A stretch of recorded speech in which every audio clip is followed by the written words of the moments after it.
Still on the Middle East conflict, let's see what the Marcos administration has planned or prepared. And reporting from Malacanang is our mobile journalist, Julie Baiza. Julie, bukod kay Palace Press Officer Claire Castro, andyan din daw kanina ang hepe ng DMW. Ano ang pinag-usapan nila at anong mga nilatag na plano? Lord, diniyak nga ni DMW Secretary Hans Leo Cacda kanina na may mga shelter at assistance gaya ng pagkain, tubig at iba pang pangangailangan na ibinibigay sa mga kababayan natin na naapektuhan ng airstrike. Yung mga shelter, hindi lang daw yan under ng DMW at OWA, kundi maging yung host country, meron din mga provided na shelters. Merong mga transportation services para dun sa mga kababayan natin nangangailangan na makarating sa ligtas na lugar o sa mga shelter. Ang sabi ni Cacdac, sa ngayon malinaw naman daw ang koordinasyon at maayos dahil nakapulong nila yung mga ambassador ng mga ambassador ng bansa sa Middle East, sa Israel, sa Gulf States. Meron ding necessary funds, action funds, at saka OWA funds na nakahanda para nga sa pagbibigay ng basic needs ng mga kababayan natin. Lalo na doon sa mga nawalan ng trabaho o yung mga pansamantalang nahinto sa kanilang hanap buhay o kaya nasa distressful na situation.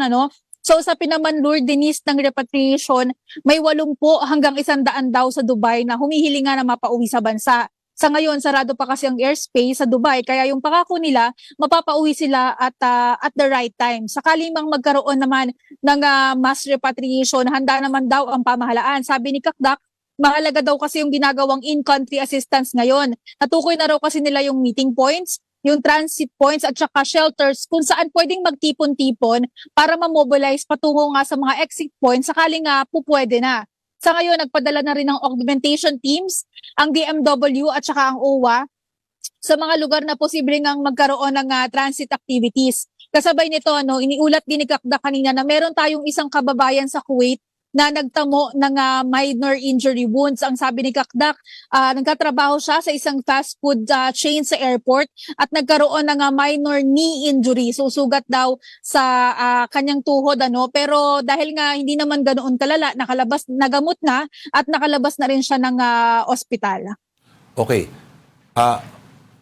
Makambyo lang ako konti, Julie, tutuloy pa rin daw si Pangulong Marcos sa kanyang biyahe pa Amerika, totoo ba?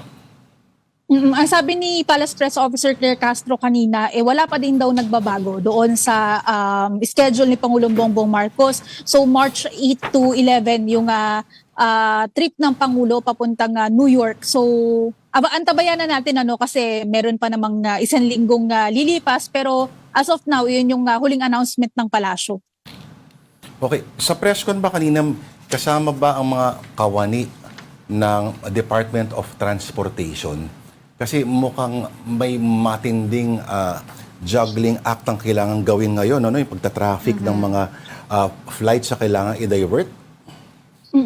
Sad to say, hindi kasama yung DOTR sa naging press con kanina, OWA lang at saka yung DMW. So ang mga nailatag lang sa atin, of course, yun nga, yung mga plano for repatriation, yung tulong na ibinibigay. Hindi lang naman yan yung basic needs na binibigay sa kanila, pati yung medical needs pala, pati yung mga pangangailangan na mental or mga psychosocial na pangangailangan. Kasi, of course, nasa in this distressful situation yung mga kababayan natin. So mahalaga nga na ibibigay din yun.